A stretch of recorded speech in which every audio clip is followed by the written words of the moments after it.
Alright, so we're all college students, right? And college students tend to not get very much sleep. I mean, I don't get very much sleep. I try to, but things tend to distract me at night, especially living in the dorms. If it's not friends, TV, Facebook, internet, or homework, staying up for a late night of studying. But what do you do in the morning to fix that groggy feeling when you don't want to get up for class? What do you, what's your go-to drink? Do you go to Frappuccino, Monster, Red Bull, Mountain Dew? My favorite's Red Bull, but that's just me. But caffeine. Caffeine is in all of those drinks, and it's very popular amongst college students, especially when you don't get those hours of sleep that you really need. It's a procrastinator's best friend, right? The nation has been labeled caffeine addicts by the Department of Psychology at the University of New Orleans. So I guess they know what they're talking about, right? And it's obviously true because you go to any college campus and you see at least one coffee shop. You see at least 5 vending machines full of caffeinated beverages. And that's not just in college campuses, that's everywhere you look, right? But me being a caffeine consumer, I really wanted to know what's the pros and cons of consuming so much caffeine. What's really bad about it? Is that standard of it being really bad for you, is that really legit? Is that true?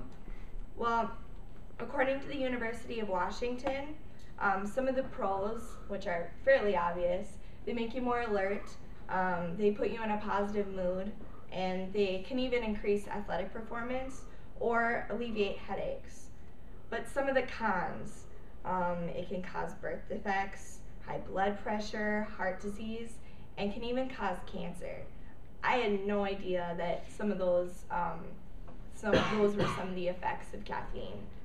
And I mean, it can help in a late night cramming session, but the next day, you're gonna feel a little bit more stressed. You're gonna feel a little bit more anxiety, and it can even trigger panic attacks if you have too much caffeine, especially if you don't have a good meal before you drink that.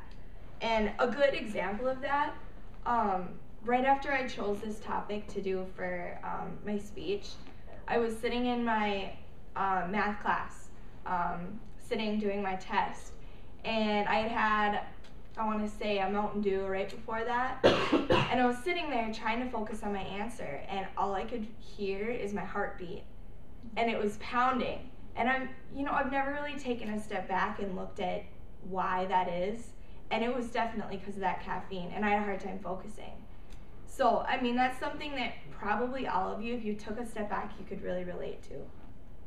But a little bit more about caffeine and what it really does to you. It changes the chemicals in your brain in 2 ways.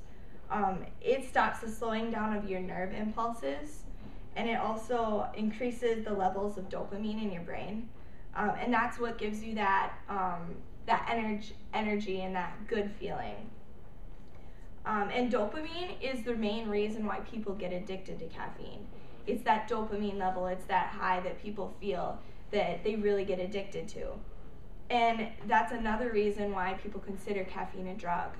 It is a drug. It's a potent and fast-acting drug.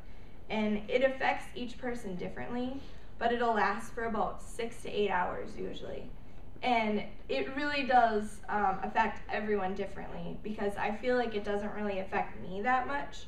Like, for example, my mom, if she drinks any kind of caffeine, if she has half a cup of coffee after 4 o'clock, she'll be up till like midnight.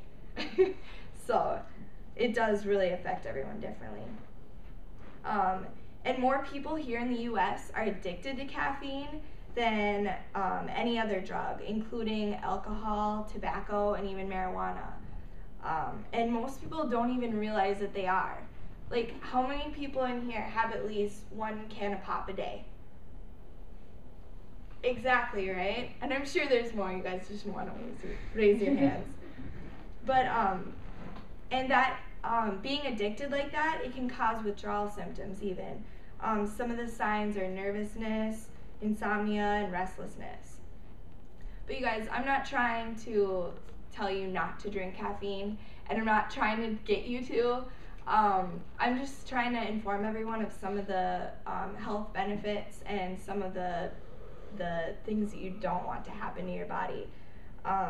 It can do wonders on a drowsy day, but it does have a lot of negative effects. So keep that in mind next time you go to buy your next energy drink or pop. All right? Thank you.